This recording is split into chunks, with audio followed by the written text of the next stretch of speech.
पूतना को दृष्टि नहीं दी। छठवें दिन षष्ठी देवी का पूजन था, अतिशय सुंदर बन करके आई। देखो अब कैसे कहूं, जिसको भीतर से डर होता है कि हम सुंदर नहीं हैं, वही सुंदर बनने का होने का प्रयास करता है। बार बार बाल संभालेगा, बार बार तमाम सामान प्रयोग करेगा, पैसा दे करके सुंदरता खरीदेगा जा करके, जो कि भीतर से डाउट है कि हम जितने सुंदर हमें होना चाहिए हम उतने, यही तो है। पूतना कामचारिणी, व्यास जी ने लिखा है, इतनी सुंदर बन के गई, इतनी सुंदर बन करके गई कि महिलाओं में चर्चा का विषय हो गई कि ये कौन है, ये कौन है। तुलसीदास जी का कानून फेल हो गया यहां, लेकिन यहां पूतना ऐसा सुंदर बन करके गई कि सब की सब मुग्ध हो गई। ये कौन आ गई, ये कौन आ गई। तो वृषभान वर्ग सबसे धनाढ्य घर वही था, उनके घर की महारानी आई थी, वृषभान वर्ग की राधा जी की माता जी कीर्ति। उनसे पूछा गया कि आपकी कोई रिलेटिव है, ये कौन है, ये बड़ी सुंदर है। तो उन्होंने कहा कि हम तो इनको पहली बार देखी हैं। सबकी आंखें उसी सौंदर्य पर टिक गईं। तो फिर निर्णय हुआ ये है कौन। तो ये कमल का फूल लिए हुए ऐसे ऐसे हिला रही थी और सबको देखती जाए और मुस्कुराती जाए। बड़ा सुंदर वर्णन व्यास जी ने किया है। विसर्ग वीक्षितई, सीधे देखना ये प्रेम का लक्षण नहीं होता, मुंह इधर हो ऐसे करके देखना ये प्रेम के लक्षण आता है। विसर्ग वीक्षितई, क्या निर्णय हुआ कि लक्ष्मी बैकुंठ से आई है। अब इतना सुंदर बन करके आई, है अविद्या, है अज्ञान, लेकिन ऐसा सजाया अपने आप को कि गोकुल में भ्रम हो गया कि ये लक्ष्मी है। क्योंकि लक्ष्मी पति कमल रखते हैं, शंख चक्र गदा और कमल है भगवान के आयुधों में एक, वो कमल लेकर के आई। बोलिए आनंद कंद भगवान की। तो किसी ने कहा कि लक्ष्मी यहां क्या करने आई हैं। बोले लक्ष्मी के पति बालक बन करके आ गए हैं यशोदा के यहाँ, तो अपने पति का बाल रूप देखने के लिए आई हैं। तो उन्होंने कहा कि अच्छा कन्फर्म हो गया लक्ष्मी है। तो लक्ष्मी के प्रति जो आदर होता है, क्या बात है, कितना आदर हम लोग लक्ष्मी को करते। गट्टा खाओ, खिलौना खाओ, रबड़ी खाओ, गुजिया खाओ, कितनी तैयारी करते हैं दीपावली को, लक्ष्मी हमारे घर छोड़ के ना जाओ,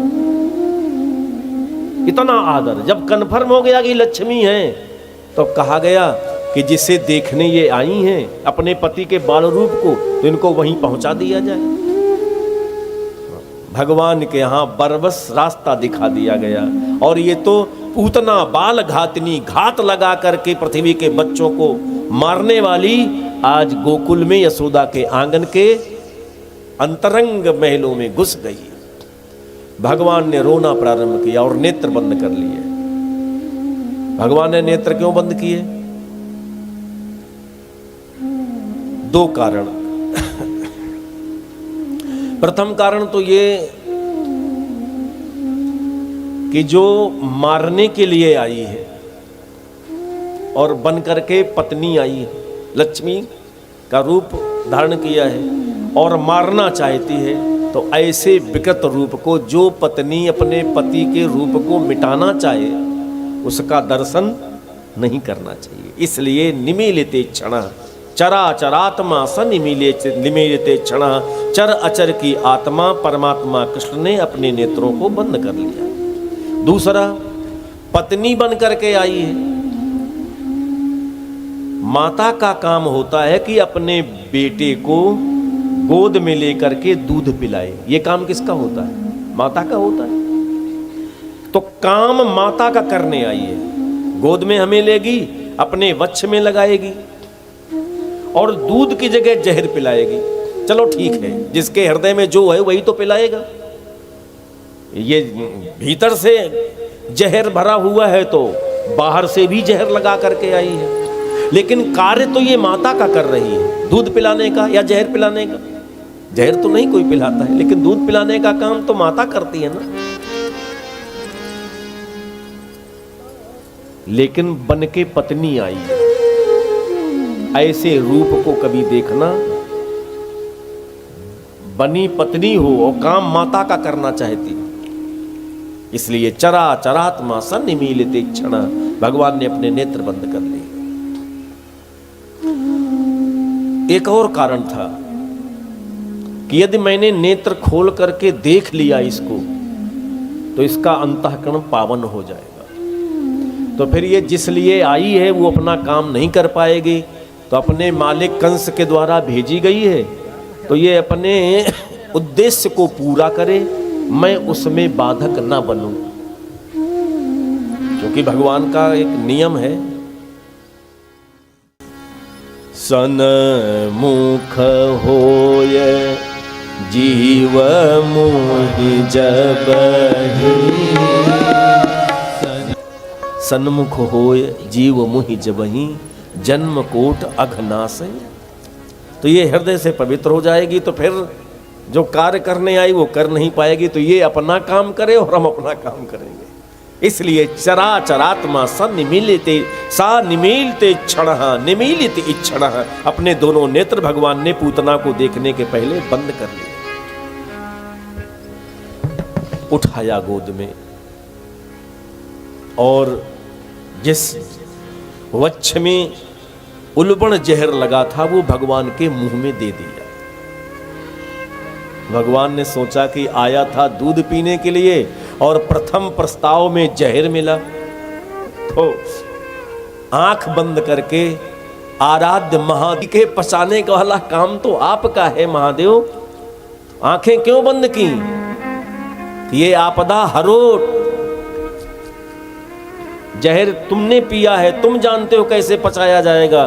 तो नेत्र बंद किए, वैसे महादेव जी आए और उन्होंने जहर पिया। चरा चरात्मा सनिमीलते क्षण, भगवान ने गाढ़म कराभ्याम, हाथों में गाढ़ शब्द का प्रयोग व्यास जी ने किया है। दोनों हाथों को गाढ़ बना लिया। तुलसीदास जी ने भी शब्द का उपयोग किया है। प्रपीडन, प्राण जब जाते हैं तो कितनी पीड़ा होती है। 100 बिच्छू एक साथ डंस दे दे करके मर जाएंगे, घबरा के, भय से भयभीत होके मरेंगे। इसलिए इसको हम गोकुल से बाहर ले चले। फिर ऊपर लेकर के गई, भगवान ने हाथों में और शक्ति बढ़ाई, उसके प्राण निकल गए। भगवान लेटे हुए हैं, पूतना का अंत हो गया। बाबा नंद उस समय घर में नहीं थे गोकुल में,